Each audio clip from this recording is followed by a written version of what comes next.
पहरावर की जमीन का नहीं हुआ है अभी तक नोटिफिकेशन, सरकार लगी है सुर्खियां बटोरने में। नवीन जैन ने सरकार पर निशाना साधते हुए कहा कि पहरावर की जमीन पर जो स्कूल, कॉलेज और हॉस्पिटल बनना है उसके लिए अभी तक नोटिफिकेशन जारी नहीं हुआ है। सरकार मीडिया में सुर्खियां बटोरने में लगी है। उन्होंने सरकार से मांग करते हुए कहा कि सरकार स्कूल, कॉलेज और हॉस्पिटल के लिए 100 करोड़ रुपए दे। उन्होंने कहा कि 26 जुलाई को महाशिवरात्रि के दिन भगवान परशुराम मंदिर की नींव रखी जाएगी। पत्रकार साथियों का, छायाकार साथियों का बहुत बहुत धन्यवाद। आप आए, आपका स्वागत है। भोलेनाथ आपको खुश रखा है, स्वस्थ रखा है। आज का जो विषय है वो ये है कि हमें 18 तारीख को हर की पैड़ी हरिद्वार से कावड़ यात्रा शुरू करी है। और वो कावड़ यात्रा का जो मकसद है, उस कावड़ यात्रा का मुख्य जो मकसद है वो तो है कि मुख्यमंत्री खट्टर साहब को सद्बुद्धि दे, शक्ति दे। देखो, उनकी शक्ति के लिए हम प्रयास कर रहे हैं भोलेनाथ के पास जाके। और 5 मुद्दे हैं। जिस तरह पांडवा ने 5 काम मांगे थे ना, तो उसी तरह 5 मुद्दे हैं। एक मुद्दा, पहला मुद्दा है कि जो परावर की जमीन का मामला है, जहाँ पे स्कूल, कॉलेज, हॉस्पिटल बनना था, तो उसके लिए नोटिफिकेशन अभी तक जारी नहीं हुआ है। लेकिन सरकार अखबारों में दे देगी कि हमने ये कर दिया है, दे दी जमीन, अभी तक नोटिफिकेशन नहीं आया है। तो एक तो मुद्दा ये है कि स्कूल, कॉलेज, हॉस्पिटल के लिए वहाँ 100 करोड़ रुपए दे सरकार। भगवान परशुराम मंदिर हम वहाँ पे बनाएंगे। 26 तारीख को महाशिवरात्रि के दिन वहाँ पे नींव रखी जाएगी भगवान परशुराम मंदिर की। तो एक तो मुद्दा है ये भाई साहब। दूसरा मुद्दा था कि हरियाणा के अंदर 25 लाख बेरोजगार हैं, 5 लाख वैकेंसी खाली पड़ी हैं, लेकिन मुख्यमंत्री जी के अंदर इतनी शक्ति ही नहीं आ रही, उनको सद्बुद्धि ही नहीं आ रही कि भाई उनको फिलअप कर दे, उनको भर्ती, जो पद खाली पड़े हैं कम से कम उनको भर दे। अकेले सीईटी के जो कंबाइंड एंट्रेंस टेस्ट होना है, उसी के करीब 13 लाख, 2 साल तक 13 लाख बच्चे 2 साल हो गए हैं। हर महीने कह देते हैं इस महीने होगा, इस महीने होगा, 2 साल तक धक्के खा रहे हैं। सीईटी के अकेले बता रहा हूं मैं। जो अलग है टीचर के हैं, हरियाणा पुलिस है, अलग अलग डिपार्टमेंट में, हेल्थ डिपार्टमेंट में है, उनका तो हिसाब ही नहीं है। अभी तक एग्जाम ही नहीं ले पा रहे हैं। वैकेंसी खाली पड़ी हैं। अकेले टीचर की 40,000 वैकेंसी खाली पड़ी हैं। तो हम तो ये सद्बुद्धि के लिए कि मुख्यमंत्री खट्टर साहब को सद्बुद्धि आए, शक्ति आए, क्योंकि शक्तिहीन है, मैं तो ये मानता हूँ। बोधा अपने हरियाणवी में बोधा कहते हैं, कमजोर कहते हैं, वीक कहते हैं अंग्रेजी में। तो ऐसे मुख्यमंत्री हैं। ये दूसरा मुद्दा। फिर आगे बात है कि जब बेरोजगारी है तो फिर क्राइम। हरियाणा के अंदर जो क्राइम की सिचुएशन है, आप सोच के देखिए कि विधायक इस्तीफा देते घूम रहे हैं कि हमारे बस की नहीं है विधायक की। सोच के देखो आप। अब विधायकों को जब धमकी मिलती है, एक आम इंसान की क्या हालात हो रही होगी, आप ये बात महसूस करके देख सकता है कोई भी आदमी। एक आम इंसान है, उसकी क्या स्थिति होगी जब विधायक ही भाग भाग के जाके मुझे बचा लो, मुझे बचा लो।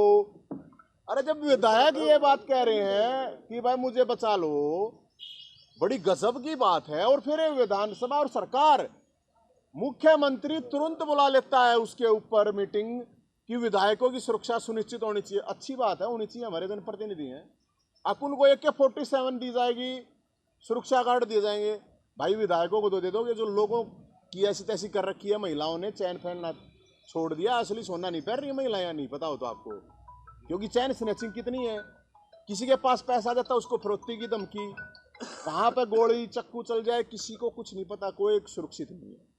तो भाई उनको तो AK-47 दे दोगे, ठीक है। लोगों को भी फिर पिस्टल, बंदूक के लाइसेंस जारी होने चाहिए।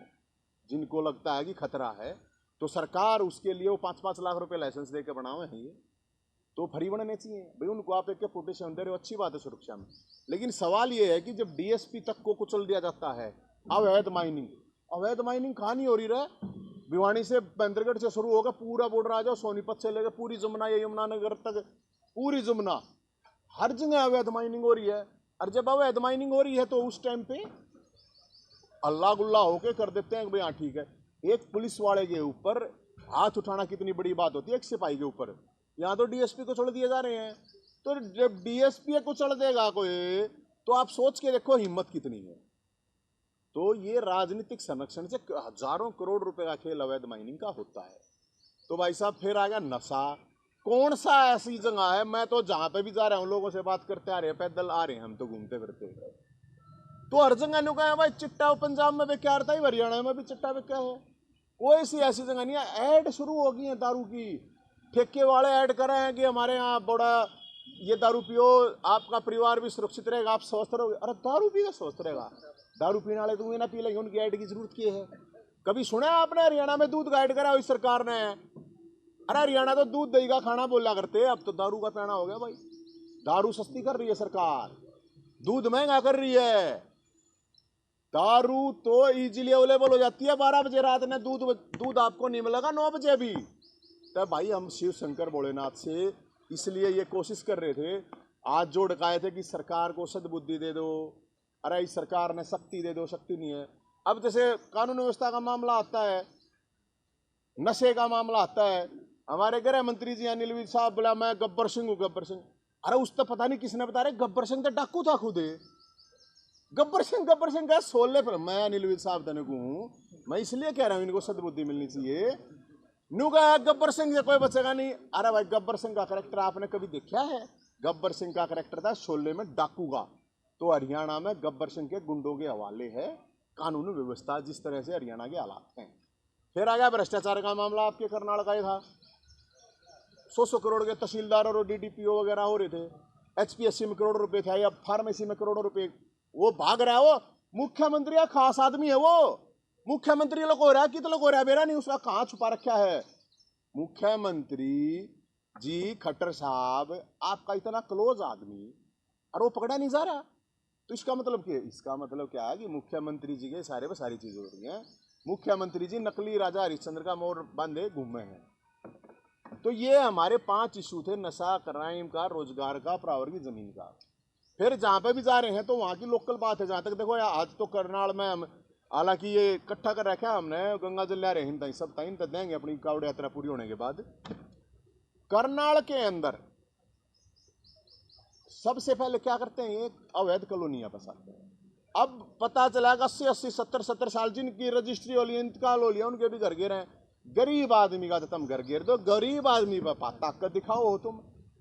गजब बात है कि गरीब आदमी के ऊपर ताकत दिखा रही है सरकार, उनके तो घर तोड़ दें। एक बता रहे कोई डीटीपी बोला मेरा खोप। अरे अपना खोप दिखाना, किसे पैसे वाला इतना खोप दिखाना। यहाँ के मुख्यमंत्री विधायक हैं, करोड़ों रुपए डीटीपीओ पीछे 100 करोड़ रुपए वाले हैं, वो दिखाना अपना खोप एमपी पे। ये यहाँ का जो एमपी है ये कॉलोनाइजर है, प्रॉपर्टी डीलर है। ये पहले अवैध कॉलोनियां बसवाता है और फिर उनको तड़वाता है। अपनी दिखाना, वो बता रहा है मेरा खोप दिखेगा। अरे गरीब आदमी पे क्या खोप दिखाना हो है? गरीब आदमी तो उन्हें ना मरा पड़ा है। गरीब आदमी था इधर रोटी मतलब चून दूध पे जीएसटी ला दिया, सब क्या है, सांस रह रही है मेरे ख्याल में लेने। बस ये हवा खा के तो भाई कैसे आदमी जिंदा रहेगा। तो अफसर भी आके उन अवैध कब्जे करनाल में किसे पैसे हुआ किधर ताकतवर आदमी की तरफ लगा के देखना तू।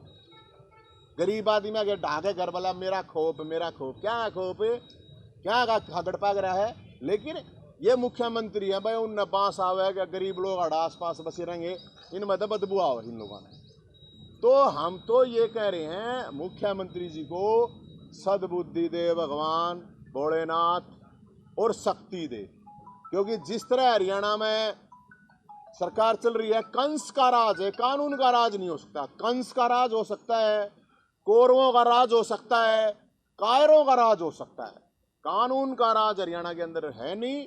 और मुख्यमंत्री, हर आदमी परेशान है, चाहे जवान है, किसान है, मजदूर है, बेरोजगार है, महिला है, कोई भी खुश नहीं है हरियाणा में। अरे मुख्यमंत्री जी सर्वे करवा ले, एक बार पता चल जाएगा। और अगर मुख्यमंत्री जी बिना सिक्योरिटी घूमे तो भाई साहब 1 घंटे में 1000 जूतों की माला मुख्यमंत्री के गर्ल्स का 1000 1 घंटे में किसी भी जगह चले जाओ, वो चाहे करनाल में आ जाओ। तो पूरे हरियाणा का ये हाल है, जो करनाल नहीं से मिल रहा। मैं ब्रह्म सरोवर पे गया था, वो तो धर्म की जगह भाई। जय मुख्यमंत्री ब्रह्म सरोवर पे, भाई साहब उसमें उतर के दिखा दो, जय कुल्ली नहीं टूटा मुख्यमंत्री की लिखवा लो। इतनी काई जम रही है, इतनी काई। मेरे आगे 10 आदमी पड़े नाते नाते, जवान बालक थे वे थे। अरे एक ब्रह्म सरोवर था, उसकी मतलब वैसे तो वो बने रहे हैं। अभी इन्होंने कई जगह क्या किया, एक चीज मैं आपको बताऊं, नंदीशाला बनाई थी इन्होंने, अलग अलग जगह पे नंदीशाला चलाई थी कि भाई गौवा के नाम तक वोट तक खा लिए इनने, चारा उनके लिए है नहीं। अब करनाल में भी बताओ, ठेकेदार ने बताओ देंगे कि भाई तुम संभालो। अरे सरकार तुम्हारे पास इतना पैसा नहीं है, गौओं के नाम पे तुमने खा लिया सब कुछ। अब गौओं को देने चारा भी नहीं है, गौओं के लिए छत भी नहीं है। वो मुख्य प्रधानमंत्री जी कहते हैं ना जो कर 2022 तक सबको छत होगी, ये क्या है छत जिनके है वे तोड़न लग रहे हैं। गरीब आदमी भी इनके सेक्टर में क्या कर रहे हैं। नॉर्मल मैं आपको एक बात बता रहा हूँ, पहले क्या होता था, डरा निकलता था, एक आम आदमी का भी निकल आता था। अब तो ऑनलाइन बोल रही है, कौन आएगा गरीब आदमी, कौन आम आदमी लगा देगा उसमें 50-50 हज़ार 1-1 लाख रुपए तक के रेट जावे हैं। तो पूरा का पूरा जो ये सिस्टम है, हम तो ये मानते हैं कि भाई जिस तरह से चला रहे हैं उस हिसाब से लोग परेशान हैं। मुख्यमंत्री जी को हम तो ये कह रहे हैं सद्बुद्धि दे भगवान भोलेनाथ, मुख्यमंत्री जी को शक्ति दें। अरे भाई गंगा जल लाए, वैसे कावड़ कूड़ लाना तो इनके बस की बात है नहीं, लेकिन मैं तो नहीं हूँ गंगा जी में डुबकी लाया हूँ, सामने का महीना है, भोलेनाथ गंगा मैया कुछ पाप इन न कर रखे हैं, कट जाएंगे कुछ लोगों को सद्बुद्धि इसको इनको आ जाएगी, अगले लोगों की सेवा करते हैं। ऐसे ही है। अरे भाई ईसा विपक्ष है, बेरानी के खा कर बैठे, कौन से बिलों में घुस रहे हैं, मुर्दा है मुर्दा। विपक्ष के नाम पे हरियाणा के अंदर मुर्दा है, क्योंकि 6 मिलने आना धमकी मिलने पद से भी बताओ, नहीं तो घेरो ना, गृह मंत्री का घर घेरो, मुख्यमंत्री का घेरो, एसपी ना घेरो, डीसी ने घेरो, कुछ नहीं। भाई जी मर गए मर गए मर गए, बचा लो बचा लो बचा लो, बता क्या है विपक्ष है भाई। तो ये हालात है भाई साहब, और हम तो ये कह रहे हैं कि मुख्यमंत्री ने सद्बुद्धि दे, अरे नहीं तो भाई देखेगी जनता को। कोई सवाल हो तो बता। पिछले दिनों डीएसपी को जिस तरीके से डंपर से कुचल दिया जाता है, उस परिवार ने भी सवाल उठाया कि उनके सिक्योरिटी गार्ड थे, एसएचओ मुख्य कहाँ थे, माइनिंग अधिकारी कहाँ थे। अरे भाई साहब मैं आपको बताता रहा हूँ, किसी की हिम्मत है क्या, थाने के आगे के निकलने की हिम्मत नहीं होती आम आदमी की।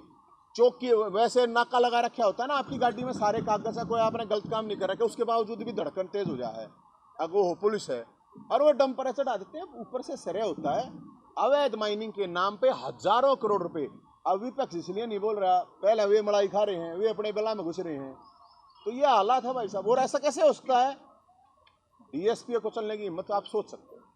एक कहावत है चोर चोर मसेरा भाई, वही काम हो रहा है। हाँ वो तो है, सगे भाई है, मशेरा क्यों, कति सगे भाई हैं तो दोनों।